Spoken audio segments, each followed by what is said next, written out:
السلام علیکم ورحمۃ اللہ وبرکاتہ۔ الحمد للہ نحمده ونستعینه ونستغفره ونعوذ باللہ من شرور انفسنا ومن سیئات اعمالنا، من يهده الله فلا مضل له ومن يضلل فلا هادي له، وأشهد أن لا إله إلا الله وحده لا شريك له، وأشهد أن محمدا عبده ورسوله، أما بعد. أعوذ بالله من الشيطان الرجيم، بسم الله الرحمن الرحيم. يا أيها الذين آمنوا اتقوا الله حق تقاته ولا تموتن إلا وأنتم مسلمون.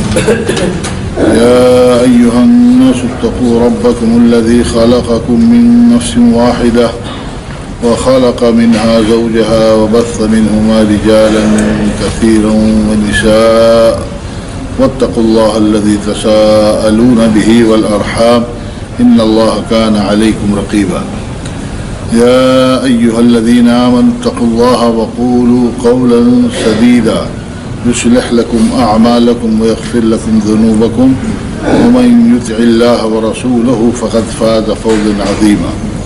أما بعد، فإن خير الحديث كتاب الله، وخير الهدي هدي محمد صلى الله عليه وسلم، وشر الأمور محدثاتها، وكل محدثة بدعة، وكل بدعة ضلالة، وكل ضلالة في النار. أعوذ بالله من الشيطان الرجيم، بسم الله الرحمن الرحيم. اليوم أكملت لكم دينكم وأتممت عليكم نعمتي ورضيت لكم الإسلام دينا. اسلامی بھائیو، خطبہ مسنونہ کے بعد میں نے سورہ مائدہ کی ایک آیت کریمہ کا ایک حصہ آپ کے سامنے پڑھا ہے. اسی آیت کے تعلق سے انشاءاللہ تھوڑی دیر کتاب و سنت کی روشنی میں آپ سے گفتگو کا ارادہ ہے. اللہ رب العالمین سے دعا ہے کہ مولا مجھے حق اور سچ بات کہنے کی توفیق عطا فرمائے، اور آپ سبھی حضرات کو سننے، سمجھنے اور ہم سب کو عمل کی توفیق سے نوازے. حضرات، اللہ رب العالمین نے ہم پر، آپ پر اپنی بہت ساری نعمتیں فرمائی ہیں. اللہ رب العالمین نے قرآن کریم کے اندر فرمایا کہ اللہ کی نعمتیں اتنی ہیں کہ اگر ہم اور آپ ان کو شمار کرنا چاہیں تو شمار نہیں کر سکتے. ان گنت نعمتیں ہیں. وَإِن تَعُدُّوا نِعْمَةَ اللَّهِ لَا تُحْصُوهَا. ان تمام نعمتوں میں سب سے بڑی نعمت ہم مسلمانوں کے لیے، ہم اہل توحید کے لیے ایمان اور اسلام کی نعمت ہے. اللہ رب العالمین نے اپنے جن بندوں کو اپنی بندگی کے لیے منتخب فرما لیا، انہیں ایمان کی توفیق دے دی، انہیں دائرے اسلام میں داخل ہونے کا شرف بخش دیا، تو ایسے بندے پر اللہ رب العالمین کا سب سے بڑا فضل ہوا، سب سے بڑا احسان ہوا، سب سے بڑا انعام ہوا.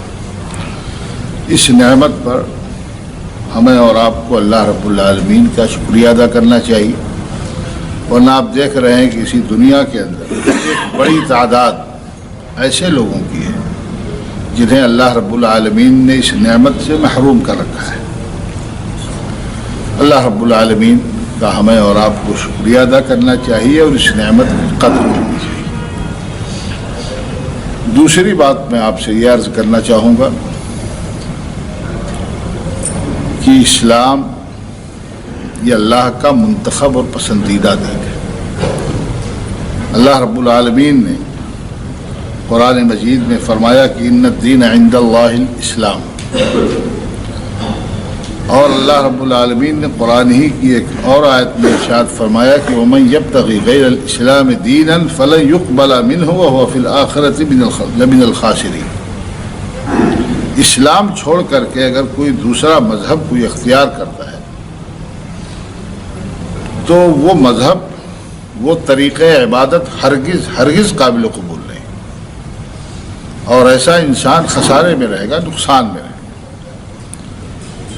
آج ایک بات یہ بڑی زور و شور کے ساتھ کہی جاتی ہے کہ تمام مذاہب راستے الگ الگ ہیں، لیکن تمام مذاہب ایک ذات کی طرف پہنچانے والے، ایسی بات نہیں ہے، یہ غلط سوچ۔ ٹھیک ہے، دوسرے مذاہب کے ساتھ رواداری کا ہمیں حکم دیا گیا ہے، اور ان کے حوالے سے اللہ رب العالمین نے خود قرآن میں اور اللہ کے نبی صلی اللہ علیہ وسلم نے بڑی واضح ہدایتیں دے رکھی ہیں۔ ہم کو کسی سے لڑنا جھگڑنا نہیں ہے، اختلاف نہیں کرنا ہے، بغض اور عناد نہیں رکھنا ہے، لیکن اس دین کے حوالے سے یہ کہنا اور یہ تسلیم کر لینا اس سارے راستے اسی اللہ کی طرف جاتے ہیں، یہ صحیح نہیں ہے۔ اللہ رب العالمین نے فرمایا کہ وَأَنَّ هَذَا صِرَاطِي مُسْتَقِيمًا فَاتَّبِعُوهُ وَلَا تَتَّبِعُوا السُّبُلَ فَتَفَرَّقَ بِكُمْ عَنْ سَبِيلِهِ، یہ اللہ رب العالمین نے فرمایا ہے کہ میرا ایک راستہ، ایک ہی راستہ ہے۔ قرآن میں اللہ رب العالمین نے فرمایا میرا راستہ ایک ہے، صراطی، واحد کا صیغہ ہے، ایک راستہ ہے، اور وہ سیدھا ہے، ٹیڑھا میڑھا نہیں۔ اللہ نے فرمایا فَاتَّبِعُوهُ، اسی راستے پر چلو، وَلَا تَتَّبِعُوا السُّبُلَ۔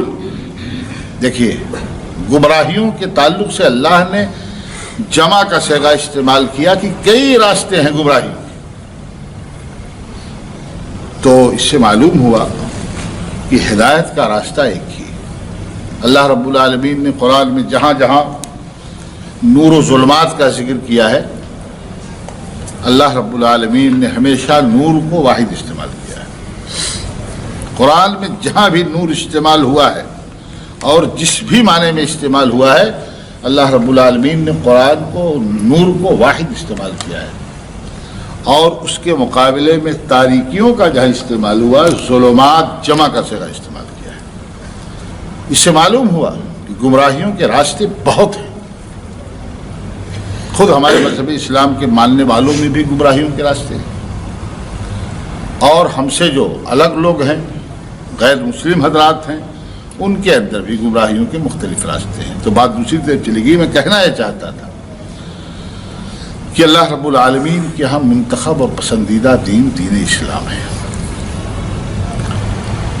اور تیسری بات اسی حوالے سے، کل بھی میں نے یہ بات کہی تھی کہ سارے انبیاء حضرت آدم علیہ السلام سے لے کر ہمارے آخری نبی جناب محمد رسول اللہ صلی اللہ علیہ وسلم تک جتنے انبیاء اور رسول اس دنیا میں تشریف لائے، سب نے اسی مذہب اسلام کی خود پابندی کی، اور اپنی امتوں کو، اپنی قوموں کو اسی مذہب اسلام کی طرف انہوں نے دعوت دی، اسی کی طرف انہوں نے بلایا، اور کسی دین کی طرف نہیں، کسی نے یہودیت کی طرف نہیں، کسی نے عیسائیت کی طرف نہیں، کسی نے اپنی طرف نہیں، سب نے مذہب اسلام، دین اسلام کی طرف سارے نبیوں نے اپنی قوموں کو بلایا، اپنی قوموں کو دعوت دی۔ سب سے آخر میں ہمارے نبی جناب محمد رسول اللہ صلی اللہ علیہ وسلم اس دین کو لے کر کے تشریف لائے۔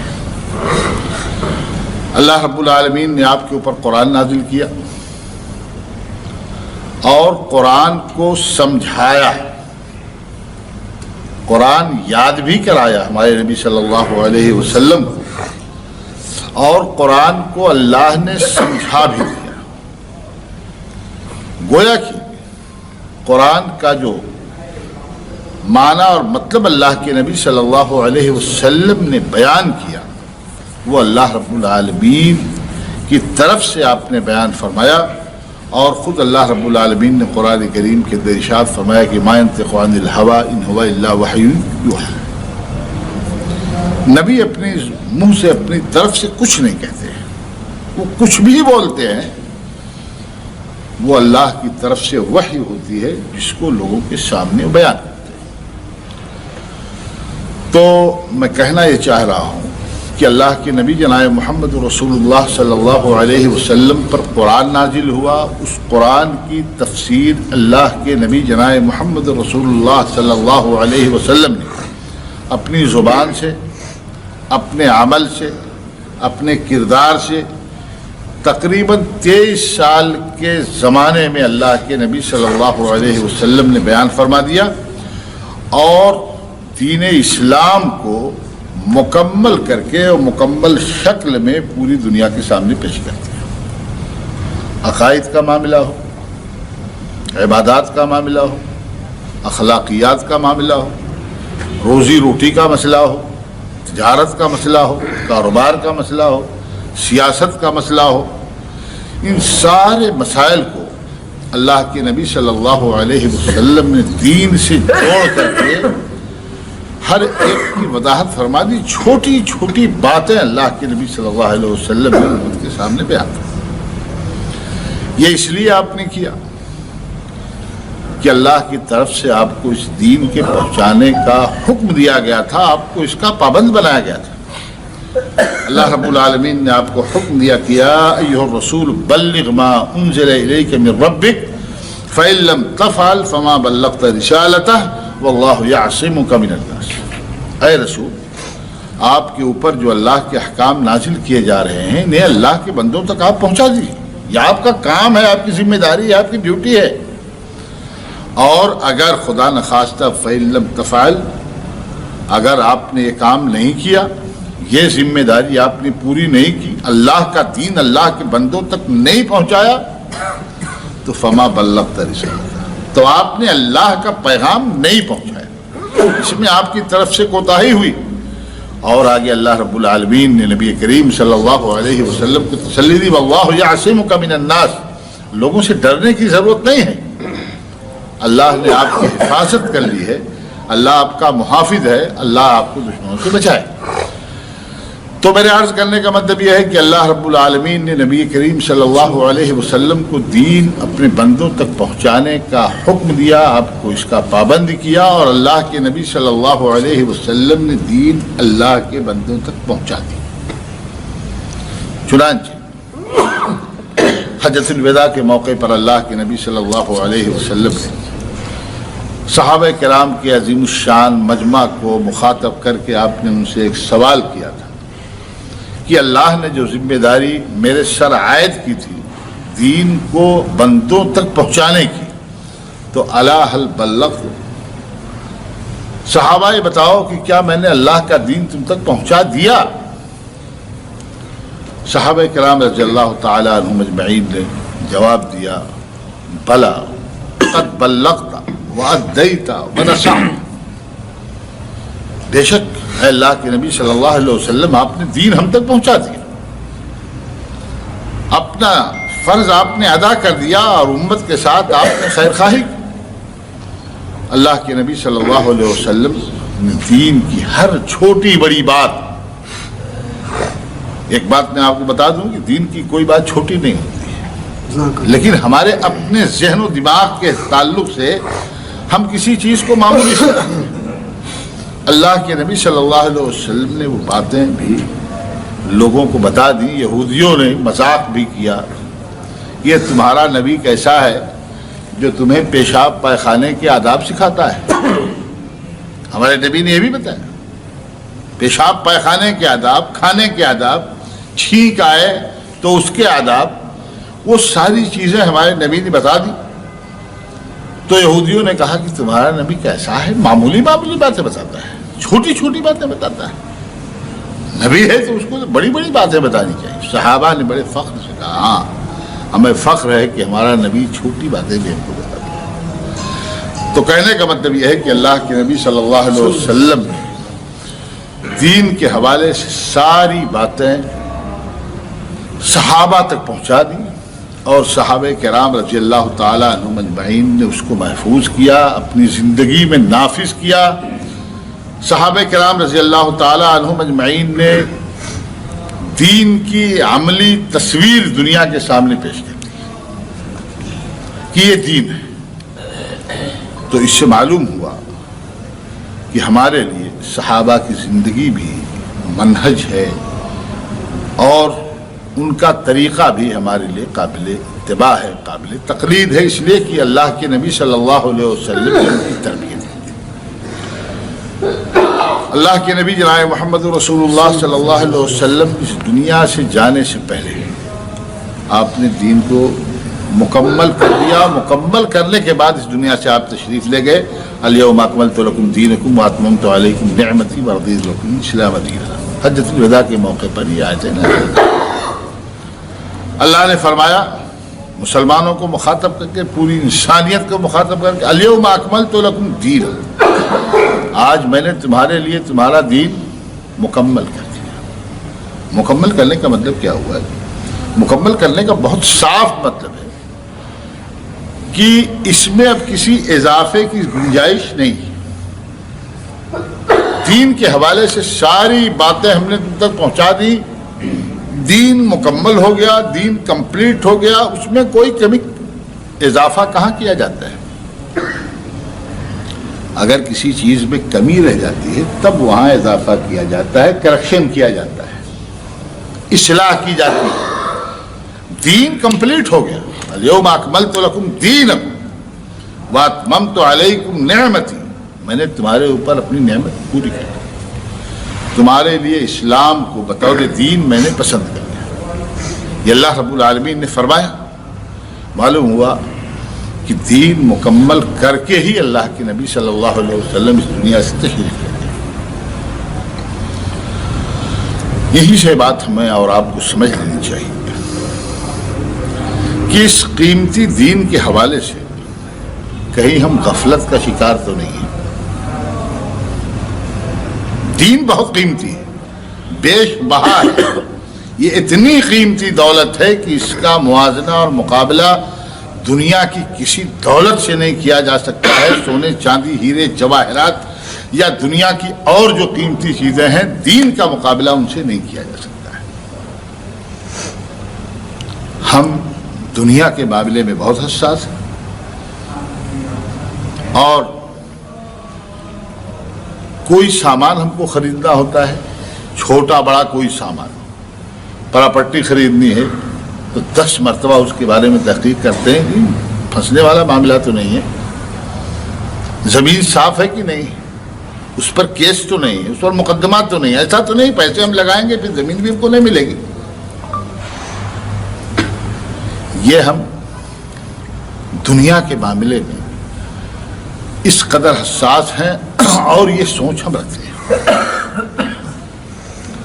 یہاں تک کہ معمولی سامان, ایک فاؤنٹن پن, ایک قلم, 10-5 روپے کا قلم ہم خریدنے جاتے ہیں تو اس کو چلا کر کے دیکھ لیتے ہیں. اگر ہماری مرضی کا ہے تو لیتے ہیں, نہیں تو کہتے ہیں کیوں 5-10 روپے ہم ضائع کر لیں گے. بات سمجھ میں آ رہی ہے؟ دنیا کے معاملے میں بہت حساس ہے. یہ حساسیت دین کے حوالے سے کیا ہمارے اندر پائی جاتی ہے؟ دین بہت قیمتی ہے, اس کو ذہن میں رکھیے. دین اتنا قیمتی ہے کہ اس کی قیمت کا اندازہ ہم اور آپ نہیں لگا سکتے. اب آج ادھر سے کوئی آدمی چلا آ رہا ہے اور ایک چیز کو دین کہہ کر کے ہمیں تھما رہا ہے, ہم کو دے رہا ہے, یہ لیجیے صاحب یہ دین ہے.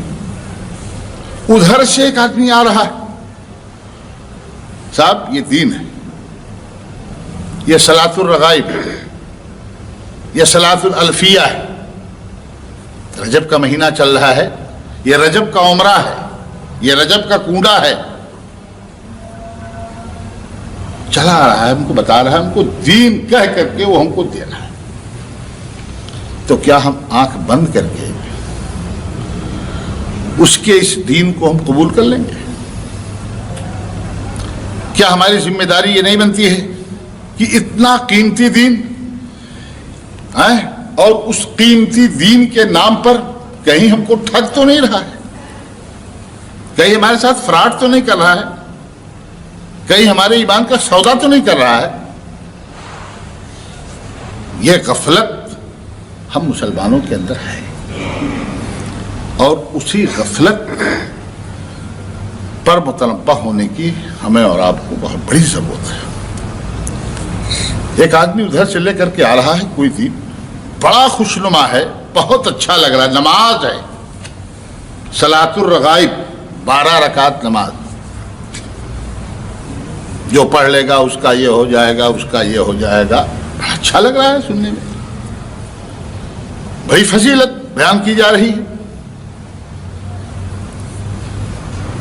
اب ہم اس کو فوراً قبول کر لیں؟ نہیں، ہم کو دیکھنا پڑے گا کہ ہمارے قرآن نے، ہماری شریعت نے، ہمارے نبی نے، ہمارے قرآن نے یہ جو معیار دیا ہے دین کو پرکھنے کا اور دین کو کسوٹی پہ رکھ کر کے جانچنے کا، اس پہ رکھ کر کے ہم کو جانچ لینا چاہیے. اور یہ کوئی مشکل کام نہیں. کچھ لوگوں نے، کچھ بھائیوں نے کہہ دیا کہ صاحب یہ قرآن بڑا مشکل ہے، سب نہیں سمجھ سکتے. نعوذ باللہ من ذالک. قرآن خود کہہ رہا ہے، اللہ خود فرما رہا ہے کہ وَلَقَدْ يَسَّرْنَا الْقُرْآنَ لِلذِّكْرِ فَهَلْ مِن مُدَّكِرٍ. بار بار اللہ فرما رہا ہے ہم نے قرآن کو ذکر کے لیے، یاد کرنے کے لیے، سمجھنے کے لیے ہم نے اس کو آسان بنا دیا. یہ سب کے لیے قرآن ہے، یہ صرف علماء کے لیے قرآن نہیں. جس طریقے سے ہمارے ہاں پنڈتوں نے دین کو اور دین کی تعلیمات کو گھیر کر کے ایک مخصوص طبقے میں اپنے تک محدود کر لیا، عیسائیوں نے جیسے کیا، یہودیوں نے کیا، ربیوں کے ساتھ خاص، ایسا نہیں. یہ سب کے لیے قرآن ہے، ھدی للناس ہے. یہ صرف مسلمانوں کے لیے بھی نہیں، یہ صرف مسلمانوں کے لیے قرآن نہیں ہے، یہ سب کے لیے.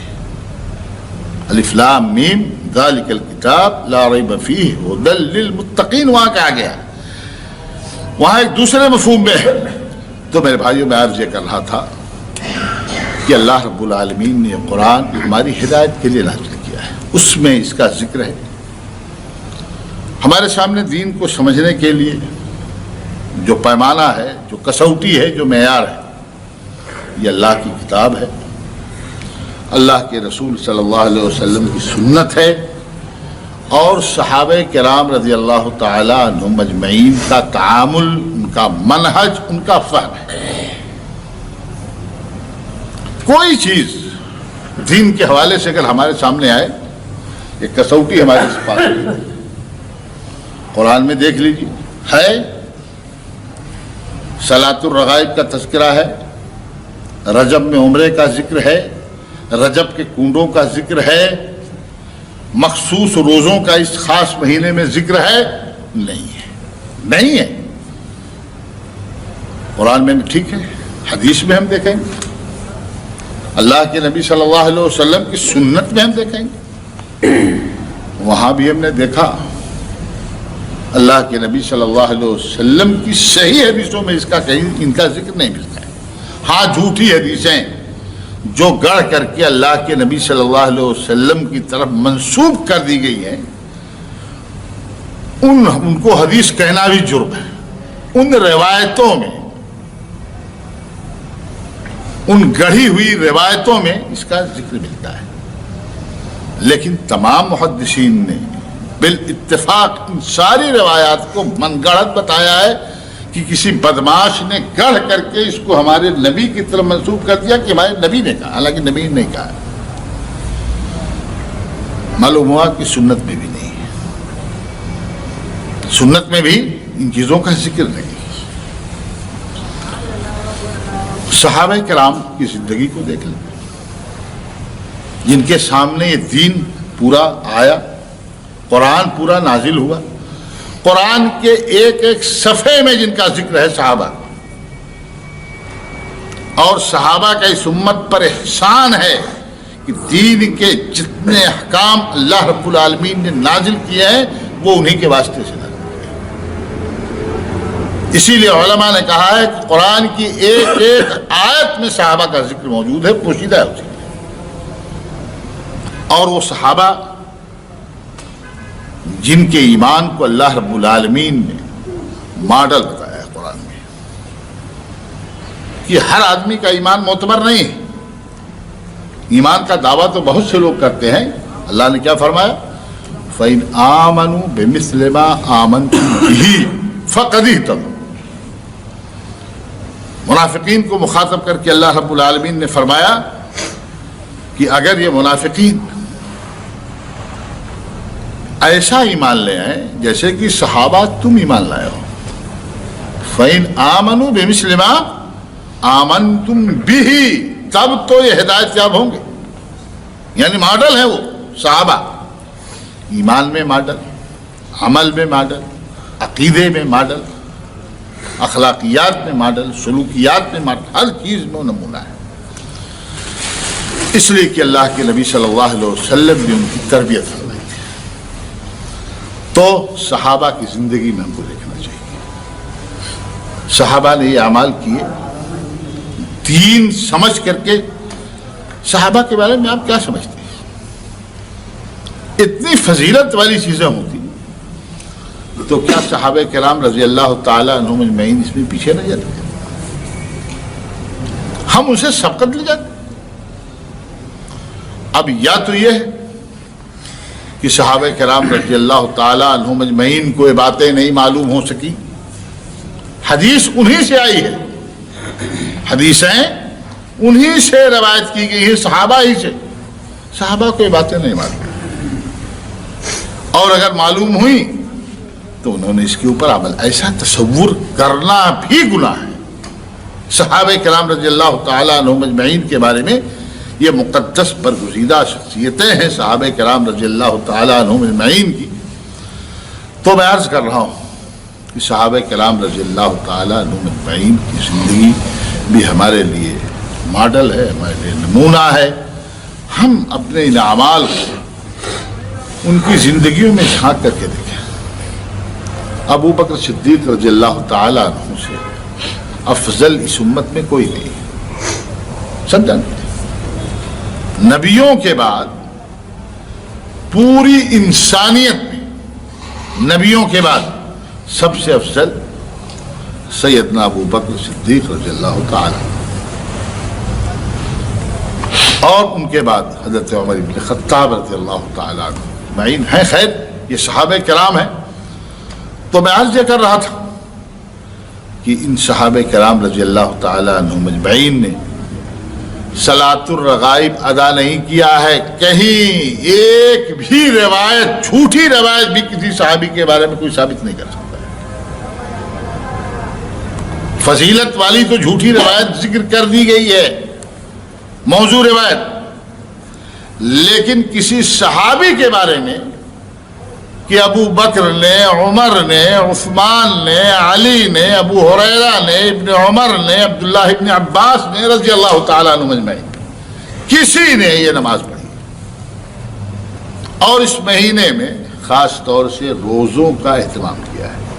روزوں کے تعلق سے بھی بڑی عجیب غریب باتیں لوگوں نے روایت کر دی ہے، اور اس کو نبی کریم صلی اللہ علیہ وسلم کی طرف دی. ایک دن کا روزہ رکھے گا تو اتنا یہ ہو جائے گا، 2 دن کا رکھے گا تو اتنا ہو جائے گا، 3 دن کا رکھے گا تو 1,000 2,000 3,000 سالوں کی عبادت کا اس کو ثواب مل جاتا ہے. ایک روز یہ عجیب معاملہ ہے. بہرحال تو میں عرض یہ کر رہا تھا کہ چونکہ یہ رجب کا مہینہ چل رہا ہے، شاید آج 22 یا 23 تاریخ ہے، تو اس مہینے میں بہت ساری ایسی چیزیں ہم مسلمانوں میں رواج پا چکی ہیں جن کو ہم دین سمجھ کر کے کر رہے ہیں. ہم کار ثواب سمجھ کر رہے ہیں. ہم اگر اس کو سمجھ جائیں یہ دین نہیں ہے، دین کے نام پر بے دینی ہے، تو ہم کائر سے قریب جائیں گے. تو اس لیے ہمیں کوئی بھی کام کرنے سے پہلے ایسا کام جو کھٹکے. اب نماز کے بارے میں تو کوئی مسئلہ نہیں، نماز تو ٹھیک سب پڑھتے ہیں. اب کیسے پڑھتے ہیں اس کے لیے بھی ہم کو قرآن، حدیث، صحابہ کرام رضی اللہ تعالیٰ عنہم اجمعین کا عمل یہ سب اپنے سامنے رکھنا ہوگا.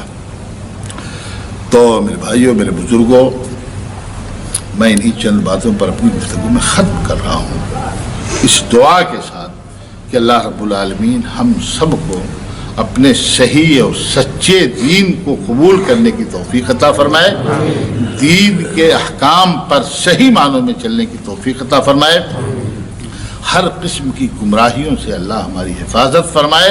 اللہ رب العالمین ہمیں شرک سے، بدعات سے، معاصی سے، فواحش اور منکرات سے اور اپنی نافرمانیوں سے اللہ ہم سب کو محفوظ رکھے۔